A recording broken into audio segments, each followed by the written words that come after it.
Welcome to The Blinded Truth, a podcast where we uncover real stories about addiction, trauma, healing, and other life-defining moments. I'm your host, Destiny Vance, and I'm so grateful you joined us today.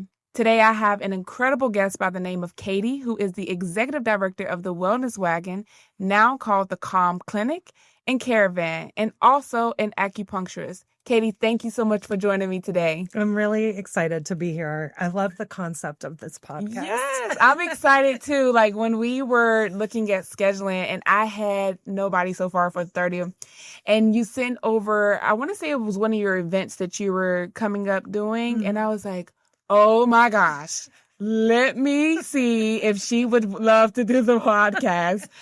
So I'm glad that you're able and was willing to come. Yes, absolutely. Anytime I can spread the message about the Calm Clinic and Caravan, I say yes. Yes, because we were just talking about, I don't think a lot of people know what the van was. Hence, my mom. Thanks, Mom, for, I'm not going to say on the podcast what you said, but just know that she was not thinking that it was an acupuncture van.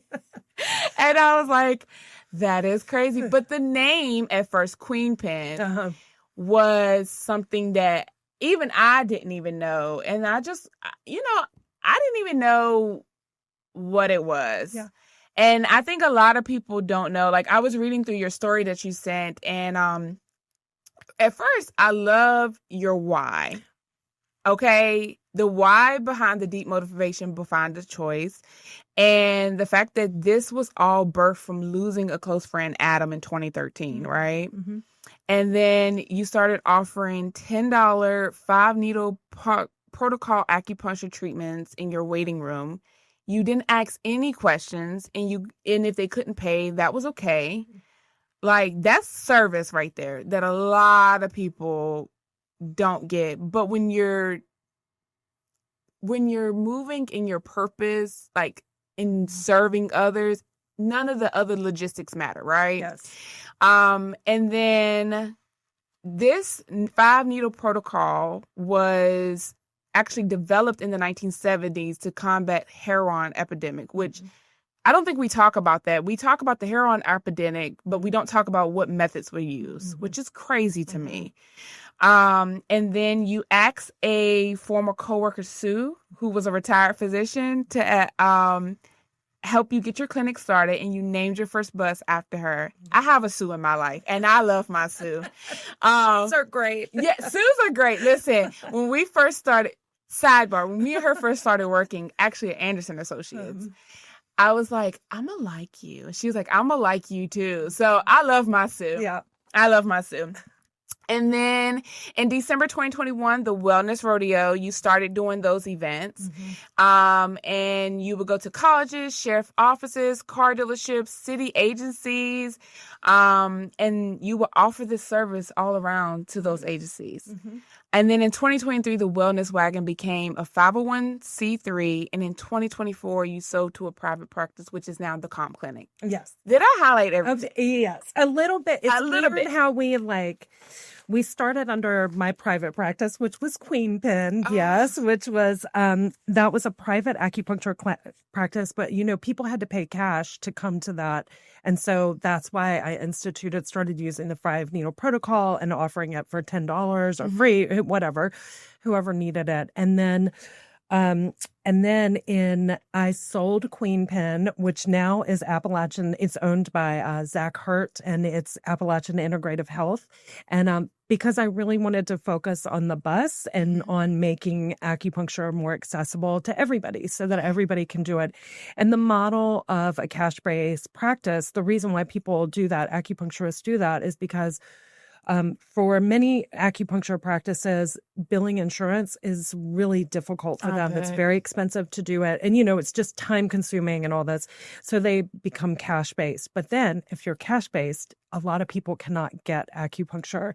And also in Southwest Virginia, we don't have as much coverage for acupuncture as people in other states do, or people even in Northern Virginia. It's covered a little bit more than here. But we're working on that. We are working on trying to get that expanded. Right now it's going before the an insurance committee in the state legislature. And if you're interested in acupuncture, follow us on social media, and I'll keep you posted about that. Yeah. But so that's how it all started. Yes. And so in my practice, in my why, it did start with Adam. But it also, I have definitely, just like so many of us in Southwest Virginia, I have family members, I have friends, I have, and my patients, my private practice patients also, were so quietly suffering with their own addictions and coming to me and talking to me about it. And I just saw so much suffering, and I have seen acupuncture do amazing things for people. It is such a beautiful form of medicine that treats the body, the mind, and the soul. It treats everything. And so it was really maddening to me that not everybody could have access to that. So yeah. And it's like a whole ecosystem of like treatment where it's just not like, we've always talked about, addiction is not treated in mental health. It's not even treated in one way. Like there's other avenues, and we just have to open people's minds up to what that looks like for, individual that's wanting to recover. Yes. But it's true. Like what people don't know, they kind of like shy away from, and they're kind of like, oh, I don't think that. But if you don't know, you don't know. Yes.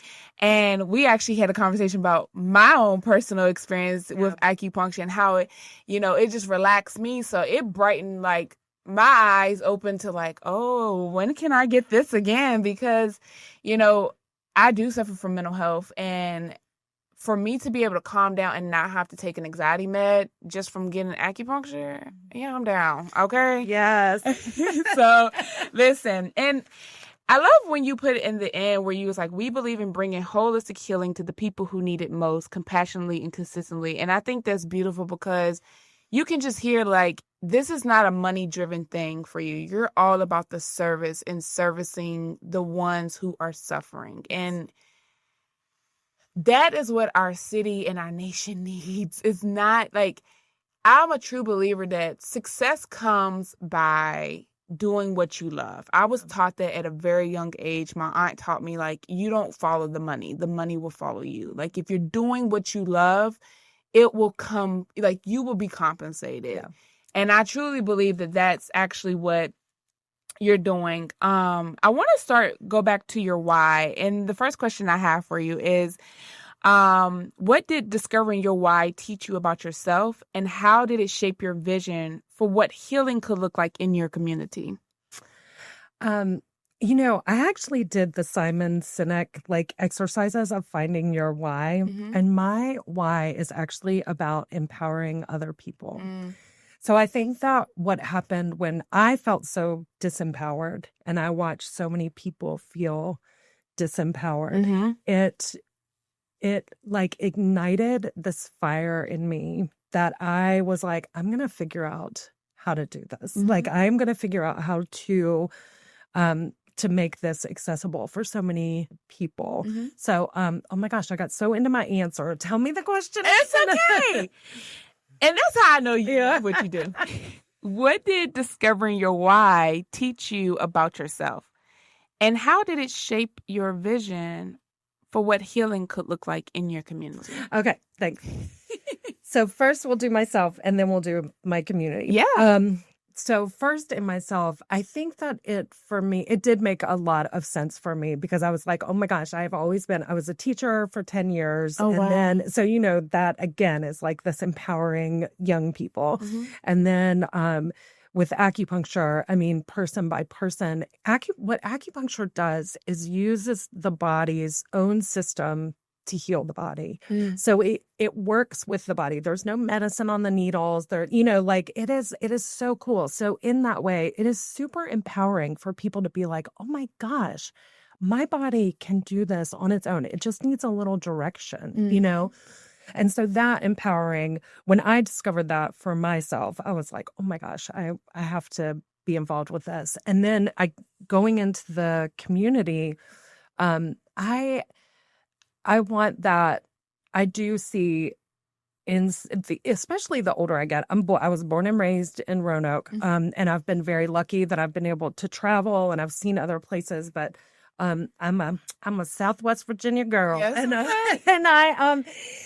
okay. the older I get, I kind of do see the the disadvantages that we do have. I feel like we are often ignored in the in legislatively, that we are ignored, and I that disempowerment, to me, I was like, I need to go out into the world and teach people that they are powerful, no matter where you are. If you are unhoused, acupuncture can show you still have this power within you, and if you are addicted, you still have this power within you. Yes. If you are, financially insecure, you still have this power within you. And even though it might be only the power to reset your system for 24 hours, it's in there.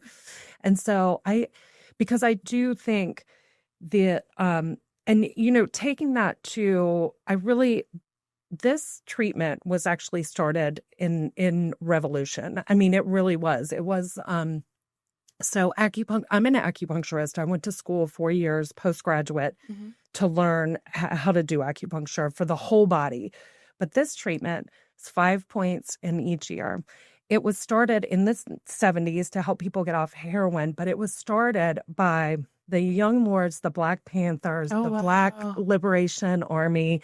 Matula Shakur was a real leader in this. Matula Shakur, who was a political prisoner in the United States and not released until, I wish I knew the exact date. I think it was in the 2020, but he had compassionate release. But he became an acupuncturist out of, this feeling like to empower his community through healthcare.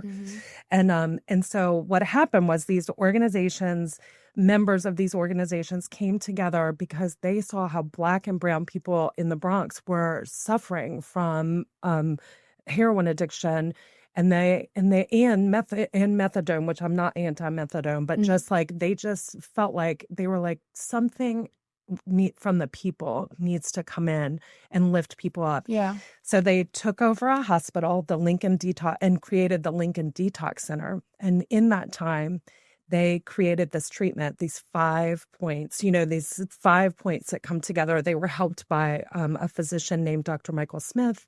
But Matula Shakur was a real leader in this. And I just read a book where they just talked about how big his heart was.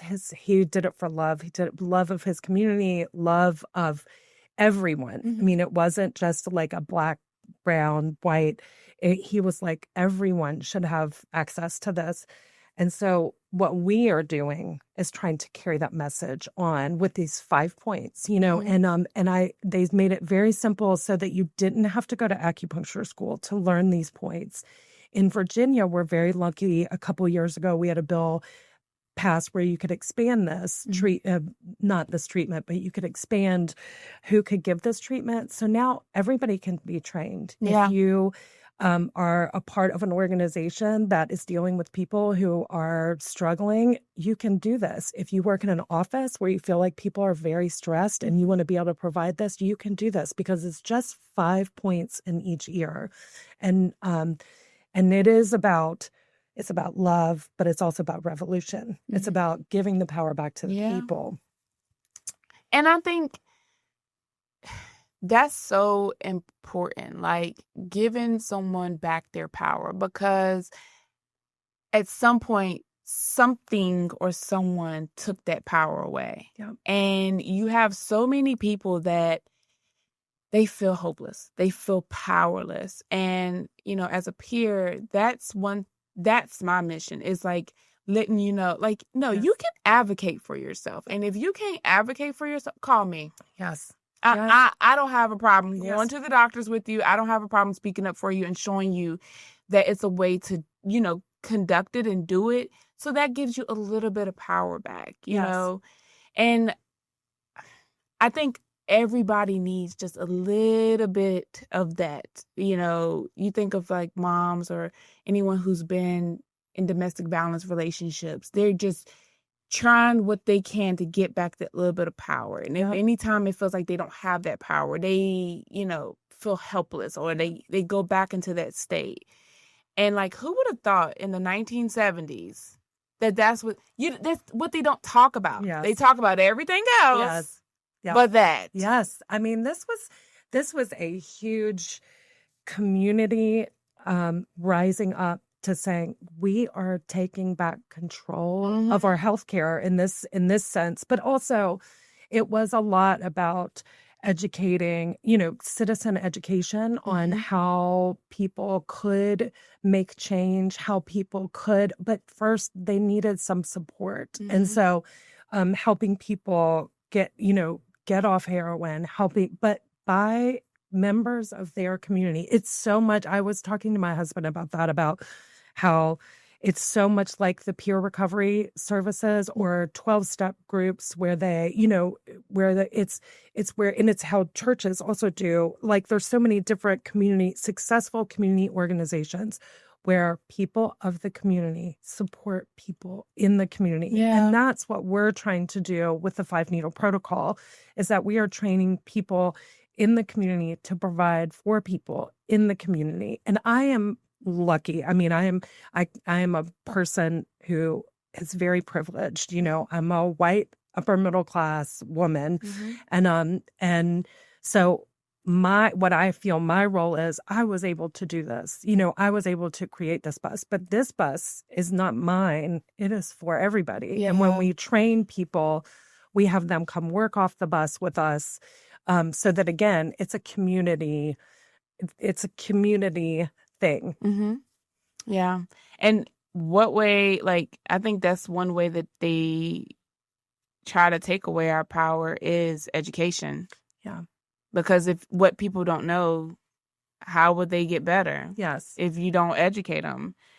So you mentioned losing Adam in 2013. How did Adam's passing shift your understanding of addiction, both personally and professionally?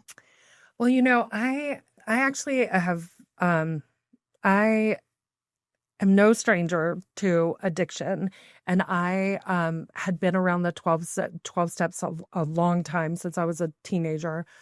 My kid's dad is in recovery and has struggled with addiction. And I think that what happened with Adam is it was such a shock to me. I knew that he had struggled with addiction, but I think that how fast it happened, to me, the opioid epidemic and the use of opioids is such a speedy, sneaky snake, and when I have had members of my family that have been affected by that, or friends, watching them go from such a bright light to really moving into that fight survivalist. They become they can only operate out of their survival mind. That really was an eye-opener for me. And I think that Adam was the first. It was like when that happened with Adam, it was like my eye opened just a little slit, but you and I were talking about before is that I still was kind of like, Adam, well, he had addiction issues, it was still an us and them, but he was the first time that I was like, oh, this is like really getting big, this addiction seems to be really growing. And then he was just kind of the first thing, but then just so many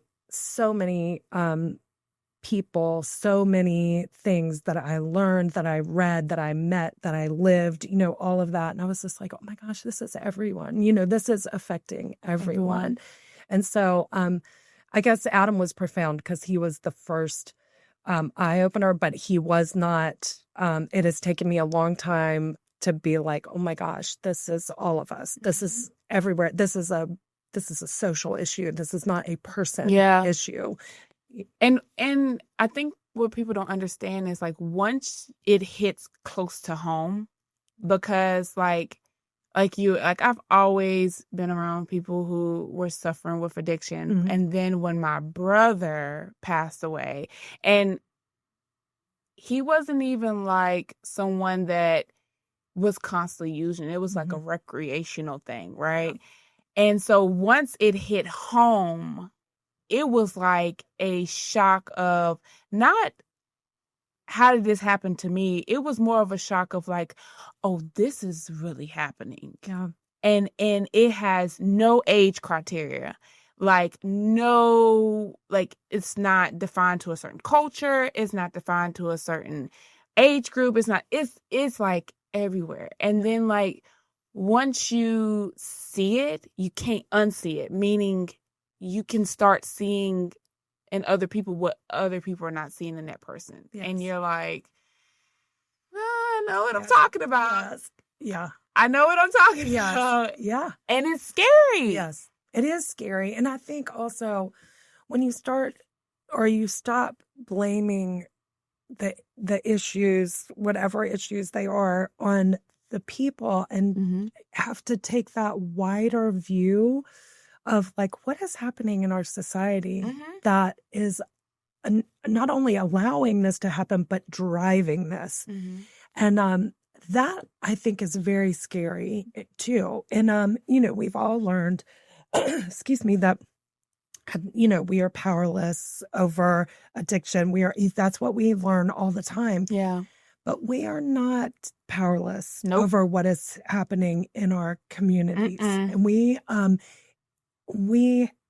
think we feel like we are because things feel so big and out of control. But what I'm finding is with the Calm Clinic and Caravan, so we don't have a clinic yet, but we're hoping to open one in 2025. Excuse me, I got a cough. But we, the Calm Clinic and Caravan is that we do these wellness rodeos, and we bring together a lot of organizations. So I just send out an email. I'm like, here are the rodeos this month. We go into medically underserved communities or communities that just need a little support.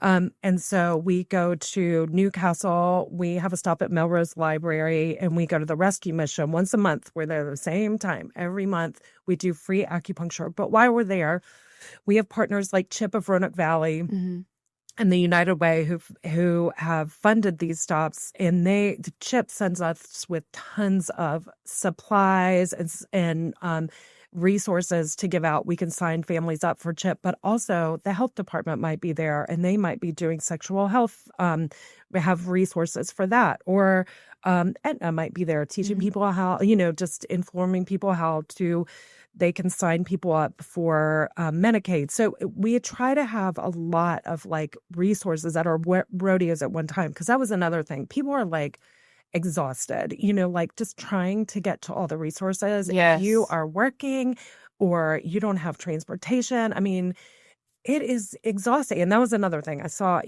people in my life who were recovering, but oh my gosh, it was so hard. It was so hard. And so that was another motivator for me when I started the Calm Caravan, is that I was like, we got to get into communities, but not just us. Like, we need to partner. And that is one thing that I'm seeing, is that organizations are coming together to support each other, to make resources available to each other and make resources available to the people. And when we take that, so people come get 5-NP, 5-needle protocol, which what that treatment does is take the body out of fight or flight. Take your body out of fight or flight, it operates better. You can think more clearly.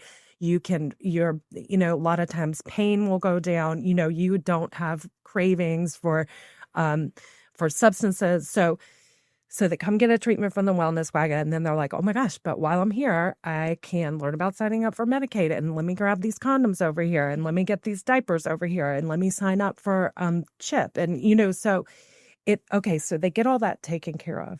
Now they might be able to have a little more brain space to think about the larger picture and how they can contribute to making the changes. But I mean, our culture is so overwhelmed by the things that we have to do and getting what we need, that nobody wants to do a bunch of like public service or write to their congressman or make all these changes because they are like just trying to survive. Yeah. So we're trying to help take people out of that.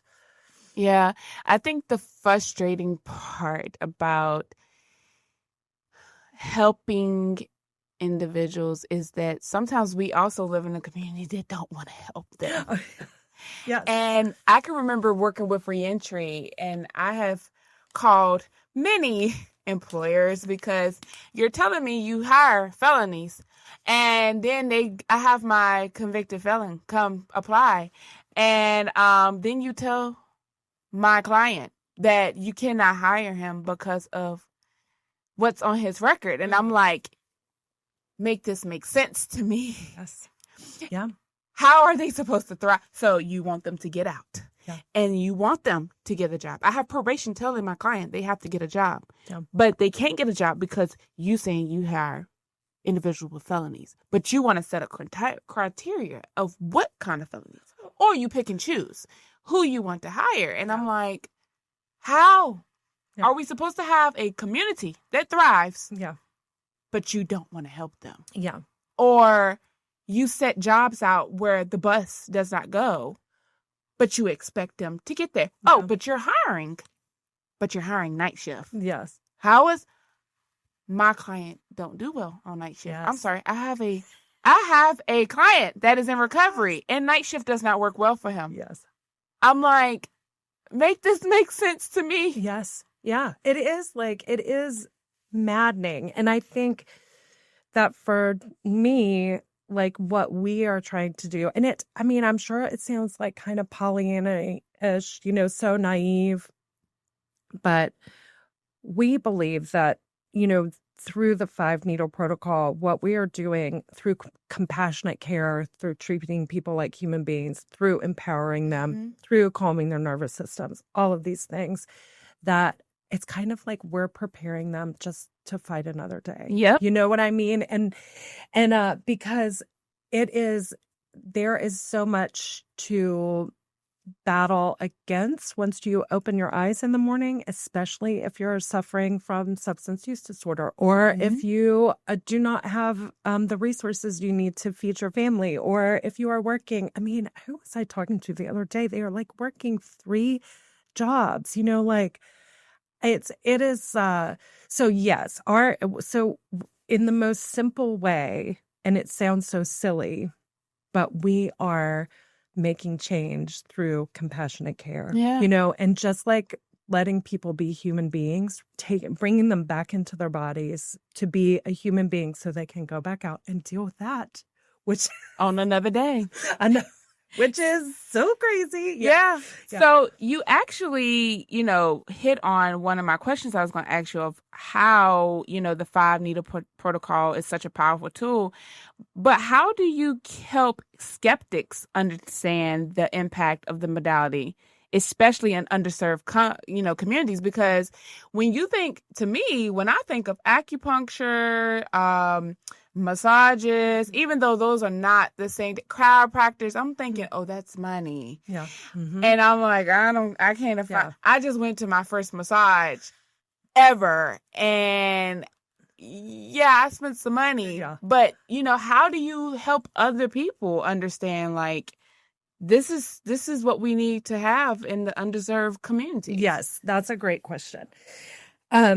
So really the way that we do it is word of mouth has been huge with the Calm Caravan. I mean, just people, and I need to give a shout out here. My office manager, Mike Holcomb, he when I was running my private practice, he really, for the first 2.5 years, he really ran the bus, and he built such a community of trust just by going out in the community and doing 5-needle protocol, and the word spread. And so he really was such a good ambassador for the bus.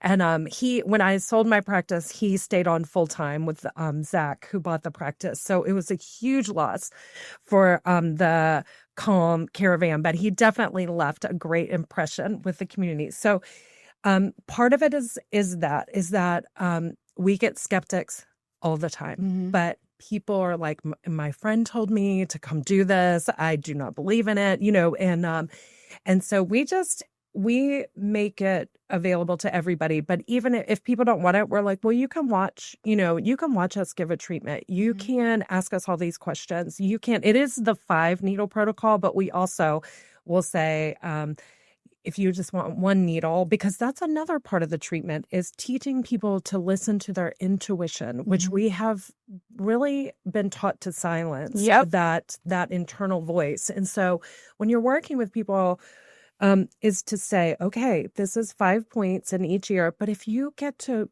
point 2 and you're like, I think I'm good, we're gonna honor that. We're gonna listen to that. And so I think that giving people choice, giving them information, but also giving them choice. We also have beads and seeds. So we can tape on these little magnetic beads on the points, and you can just get them and go. And so we do that. So it doesn't have to be acupuncture needles. It can be acupressure beads that we can put on. So what we really try to do is give people choice. And if people don't want it, that's okay. You can come get resources. Sometimes people come, they just want to talk to us. They want to tell us about, because it's acupuncture, they want to talk about their body pain. They have questions about like, what do you think about this? And so we do not diagnose because now I am an acupuncturist and I could diagnose, but I try to keep it simple. We just do 5 needles. We do 5 needles in each ear, and we know all the resources when you want something else. So we do. So sometimes we just listen to people or provide a place for them to sit. The bus has 2 tables in the back where people can lay down and 4 chairs on the inside. And so sometimes people will just come sit. They'll sit with a friend while their friend's getting it. And we don't make anybody do it that doesn't want to. And that you said something that made me think too. That's also giving someone their power back, and that's listening to your inner voice, because, a lot of times with individuals in recovery, we don't trust our inner voice because that inner voice have told us to do some pretty stupid shit, if we're being honest. And so the fact that you're like, trust your gut, you're kind of like, to me, I'm like, girl, do you not know the stuff I used to do, trusting my gut? But that's giving them the power back to say, like, I can do this. Like, I can make good choices, and I can make the best choice for myself. And especially when it comes to my health. Yes. That is so powerful right there, because you're not telling them, well, 5 is what you need. You're like, well, how does that feel? Or what do you want to continue? Which is big for people who have been taken advantage of, or, they've been in vulnerable situations where they did not have that choice. Yes. Yes. And I also think, this is a little bit on a different vein, but I was thinking about this woman. We went to the Melrose Spring Festival, which was like so fun. And we were so busy all day. And so then we were at Melrose the next week at the library was our stop. And so we were at the library, and this woman came on, and she said, she was like, I did not want to get this treatment, but my friend told me I really should try it. She said, I have not had pain in 12 days. Oh, wow. And from that treatment, from just taking her body out of fight or flight, from just, and so it's kind of like, that's what makes people trust us, is that people are having good care, good results. And so, and that is what spreads the word. Yeah. So you talked about that one instance. Has there ever been a moment where someone's transformation on the bus like deeply moved you or changed you?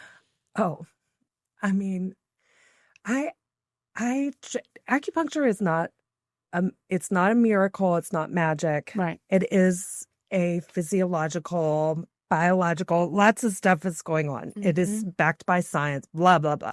We've got all that. But we see miracles all the time. And it is, I trade with another acupuncturist. We treat each other. And even when we treat each other, we're like, oh my gosh, this medicine is so beautiful, And we go into businesses hire us to come in. The wellness rodeos are free. Businesses hire us to come in. We go do festivals. We do a lot of different parts of the community. But even I was at a festival. So I went to a recovery festival in West Virginia, and we did it off the bus. Oh my gosh, so fun. Healing Appalachia. It was so good. It was recovery driven. It was like so amazing. And the weight of grief from people coming on the bus, family members who were volunteering, who had lost people who were recovering, the weight of grief, you could feel it coming off people. And that was expected. But then on the next event we did was a yoga festival, and we did that. And the weight of grief at that yoga festival was the same, and the people be putting needles in and people just allowing themselves to relax and cry. It was, I actually think at the yoga event, it was more people were so, had been holding so much in, and that happens. And then again, 2 weeks ago, I was downtown with the sheriff's office treating on people who are unhoused, and the same, when you put the needle in, it's all these different connections of people having the same experience but feeling so separate. And so and that's another thing about being the way that we do acupuncture. It's community based. When we open our clinic, it will still be in a room, people experiencing this healing together, because we are sharing this experience together. And so that's another thing that happens on the bus. It's very community healing. Yeah. And we don't separate, even those examples were all separate. We treat the staff at the event. We treat passersby. We don't care. You're walking down the street, want to know what we're doing? Get on the bus. You're unhoused, get on the bus. You're in active addiction, get on the bus. But everybody's together. We don't separate it out. Yeah. And to me, that's big, because I am someone that, from my past experiences, I don't allow myself to be in vulnerable situations like that. So if for me to come and allow someone to complete a service on me, I'm like, because when you've been through some of the things I've been through, I'm not going to let my guard down. I've always been taught you don't let your guard down. And so I have always been in that survival mode.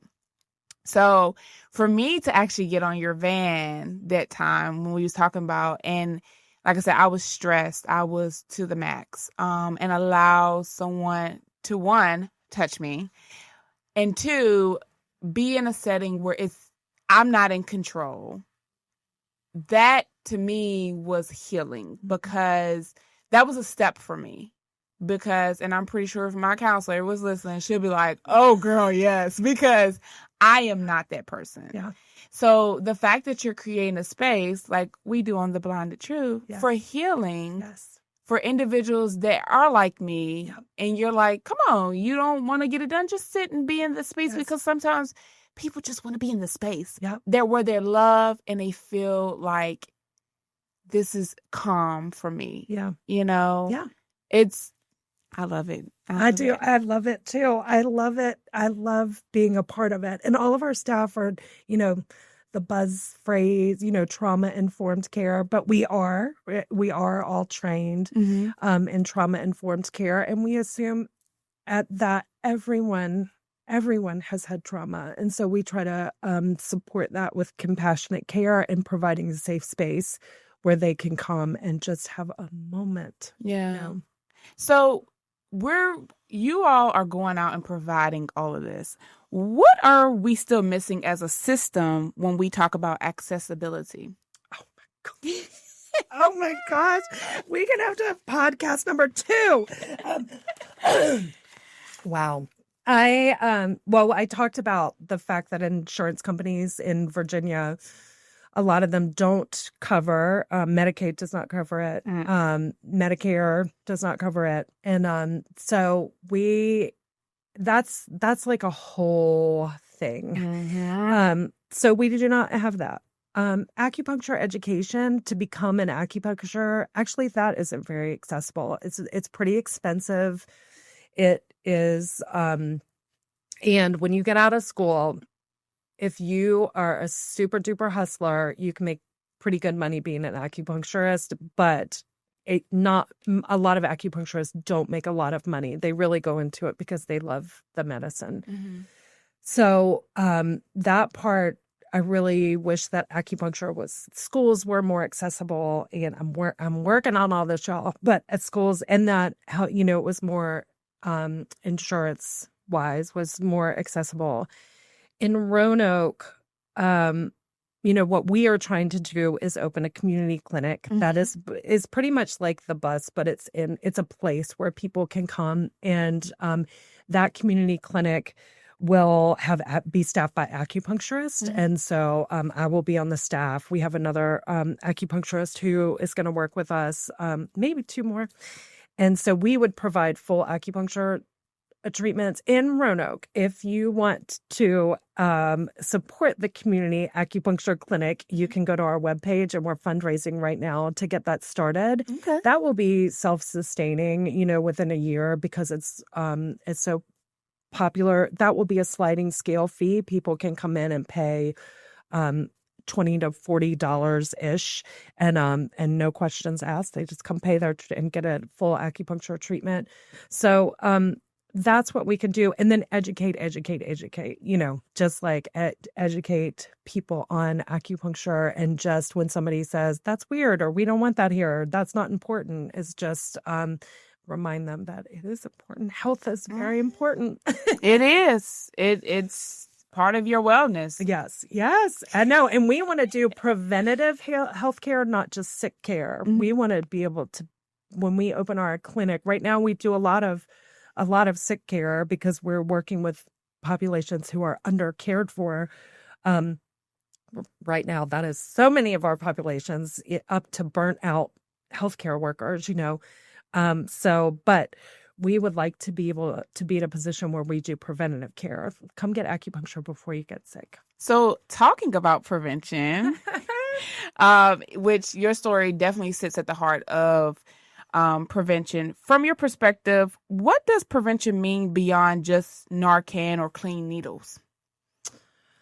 Oh, am I hitting I know. I mean, I just really, our society right now is so fractured. And, when we treat substance use disorder, people who suffer from addictions, from food to phone to porn to, drugs and alcohol, whatever it is. Because everybody has an addiction. Yes, I know. We're all headed in that direction. It is a heart. We treat the energetic heart, and for me, I just feel like our society needs to keep moving away from blaming the individual and moving towards working together for solutions that the people come up with, that the people who this is affecting, that we come up with. And so just continuing to move forward as a community to really look at what is going on in our healthcare system, what is going on, why is, just childcare, all the things, minimum wage, all those things. This is why people's hearts are broken. And it's not going to get better until we start really trying to fix those, the heart of the nation. Yeah. And I think it also goes back to what you said in your story, the why. Yeah. Stop looking at like what the person is doing and look at the why they are doing it. Everybody has a why. Yep. And I love the fact, that I can actually, I'm like this, I I call myself a little FBI because I want to know like the underneath layers. Yes. Yeah. Okay. So you started using at the age of 12. What was the why? Yeah. Because I think if we look at the why, then we can better know the who. Yes. Yes. And then we can start to look at like, oh, Yeah. okay. My favorite thing is when I do ACEs training and I get them to do the test. Oh, yeah. And I had one girl, she swore up and down she wouldn't I had no trauma. And I was like, okay, all right. And so when she did the test, I was like, what was your score? And she told me, and I was like, sometimes people don't realize they've been traumatized until they realize they've been traumatized because it affects people differently. Yes. And then you, like, when I started going to counseling, I started connecting the dots like, oh, that's why I act like that. Yes. Oh, that's why I respond like that because of the why. Yes. Yes. And there is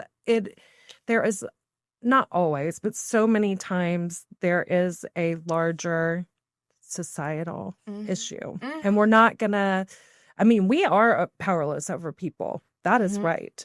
But as a community, we can come together and be powerful in making the change. And I have seen that. I feel like we are a part of that change happening, but it is going to take all of us little small people to make that big change. Yeah.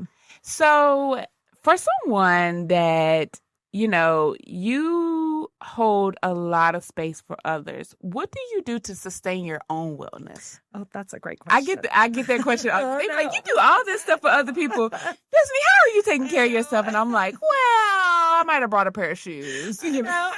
Which is pretty fun. Yeah. Very satisfying. Yes. I have a great dog that I wanted to name Dopamine because she makes us happy. So I have a great dog. I exercise multiple times a week. I walk my dog. I swim. I get acupuncture, of course. I meditate. I'm an old. Can I say shit? I'm an old shit. I'm an oh shit meditator. Like I get my mind gets out of whack and then I'm like, oh shit, I better start meditating. So I meditate for a while and then things get better and then I stop. And then I do it all over again. And I write. I have a Substack called Sassy Queen Mama. So I write.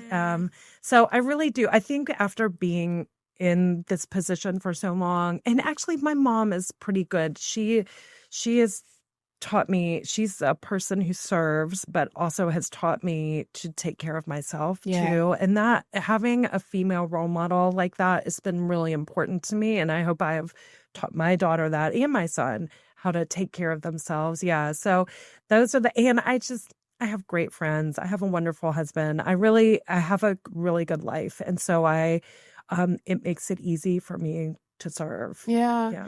Do you kind of know when that moment is coming up? Like for me, I know that maybe I need to take a self-care trip, or maybe it's time for, I say a happy meal. It's like cut up peppers with, it's nachos, but like, do you know when it's that time, or do you kind of like schedule it out before you hit that time? That's a good question. Sometimes I know, like I was getting ready to go. I was on vacation last week, and the week before I was really stressed, which doesn't normally happen with the wellness, with the Calm Clinic and Caravan. But so when I was running my private practice, I was a single mom for most of that and super, super stressed. And once I sold that practice, I was like, I am never going to do that to myself again. Like I totally burned myself out. And so I have been very careful to, when I feel that amping up, I'm like, okay, what do I need to do? And I can also treat myself with the 5-needle protocol. And my daughter is trained in the 5-needle protocol. So, I mean, I definitely can get acupuncture whenever I want it. Yeah.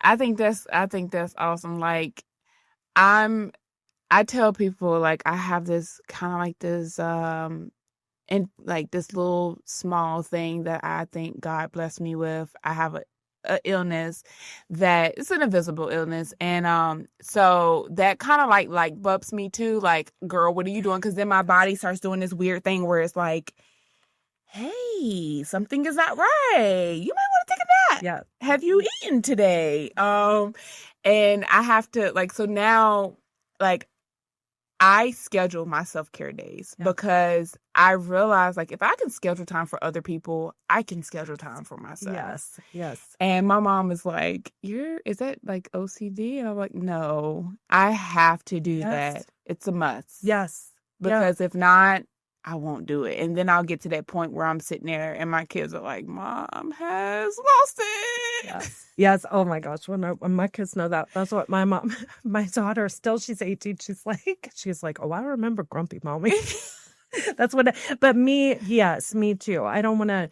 And I think as people who in the community are doing this work, we need to be examples for others. We do not have to. So many people, and especially women, have been taught to overdo at the expense of themselves. Mm-hmm. But you don't have to do that. And to be a good example and show, that we can thrive, we can get the work done, and we can still take care of ourselves. Mm-hmm. That's wonderful. Yeah. But I think it's hard because, like you said, we've been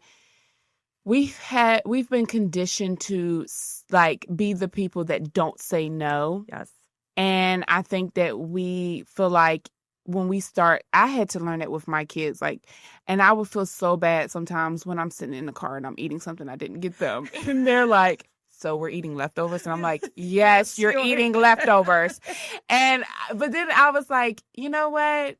That's okay. It is okay. It is okay. It's okay. Because sometimes now, if my kids are listening, you did not hear this from me, but I'll take one of them individual, like, hey, you want to go to the store? And that's their cue. They're like, oh, Mom's going to give me a snack. Where are we going, Mom?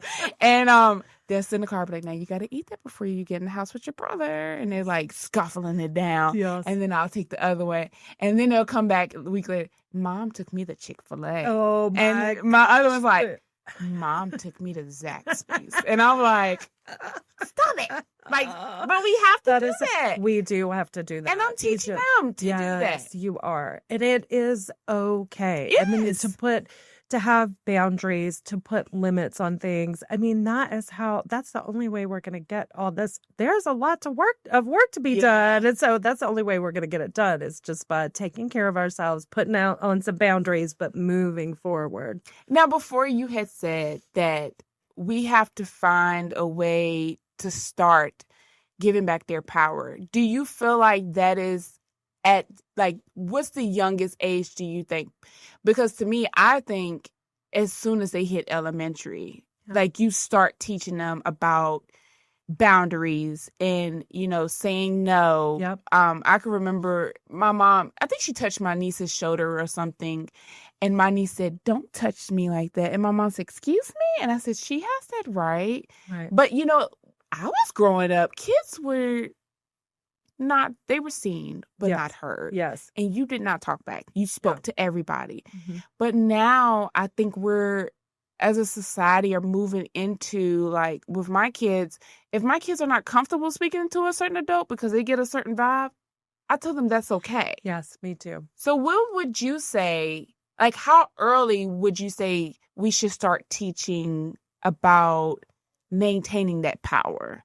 Oh, always. And it is difficult. I mean, I would say as an adult who has had kids put their boundaries out on me, I'm always because I was raised, I'm Gen X, so I was raised very much like that, you have to hug people you don't want to hug, blah, blah, blah. So when somebody puts a boundary out, kids do, my first reaction is shock, but then I'm like, yes. Yeah. Well, I feel like these Gen Zers, they are way better at it than we were and have been allowed to be that way. I mean, I would say from birth, because you have, taking it back to acupuncture and East Asian medicine, we have energetic boundaries. That feeling you feel when someone moves into your space, where you feel a little electrical, a little whatever. That's an energetic boundary. And with some people, you have bigger ones, and some people, they can be smaller because, of course, there are people that you trust and you'll allow in. But we should always teach kids about that, about their, that this is real, that feeling is real, you know, and because if you don't teach them that that feeling is real and their gut feeling is real, then that voice of society, the voice of social media, the voice of the predator, the voice of whatever, the groomer, that becomes their inner voice. And what we want to teach them is that their inner voice is the real voice. Their inner energy is powerful. Yeah. So in our closing question I have for you, you know, the bus is becoming a brick and mortar clinic and expansion of the dream. What legacy do you hope the Calm Clinic and Caravan leaves behind in 10 to 20 years? Oh, gosh.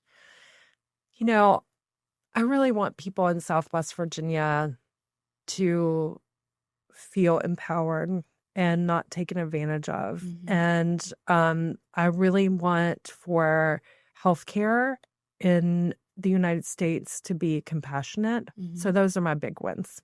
So in 20 years, I hope that we have multiple buses going out around these mountains. Yes. That we have, that we keep our clinic, that we have a thriving clinic that is just continuing to offer this compassionate, beautiful medicine and empowering people in their healthcare. Yeah. Now, I know that I said that was the last question, but I have to ask.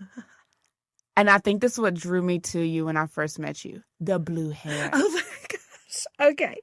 I was not a big hair dyeing person. And then over COVID, like so many people did, I grew my gray in. And I don't know what happened. I think after being so burned out for so long, and then I grew my gray hair in, and I just had this strong voice. It was like, I am not ready. I'm not ready for this. So instead of like doing something like just getting highlights, I was like, I'm going to go blue. But our bus is fuchsia, so that it kind of matches. We match each other. Yeah, I love the platinum blonde, and I am trying to convince my cousin to just get it gray. And so every time I go into her shop, there's this one lady, she's like, you like that color? I'm hiding mine. I'm like, I ain't hiding it. Like, I've even got to the point where I'm like, this hair can fall out and I'll be bald and I will be totally fine. And because I'm just like, whatever. But I had to ask because I am a dye my hair girl. Like, I've had red, I've had purple, I've blue. And so when I did the blonde, people was like, you're really going the blonde. I was like, yes, I had to ask you. Yes. I mean, I love it. There's part of me that feels like that part of me that was, you know, just like a good girl. This is so crazy. This is too wild. But then there's the part of me that named my business Queen Pen. Yes. He is like, yes, you need blue hair. Yes. And if it fits you, it fits the bus, everything. Yes. I want to thank you again, Katie, for taking the time to come and chat with me today. This was so much fun. And if you are in the Roanoke Valley and ever see the Wellness Wagon, hop in. I promise you, it's not no heebie-jeebie. Especially if you stressed, your girl got the acupuncture done and she was relieved, okay? One last question. What's the youngest age you will acupuncture someone? Well, as an acupuncturist, I have given acupuncture to somebody as young as 4 months old. But on the bus, it's probably 16 and they have to have a parent's permission. But ear seeds, we can do those any age. Well, hey, if you got your parents' permission, don't be going to get acupuncture like you go get tattoos and you got the tattoo artist that's going to tattoo you. That's right. Go see my girl Katie with the Wellness Wagon. And again, I thank you so much for coming and having this conversation. Again, my name is Desi and I am your host for today. And this is a wrap up. Thank you.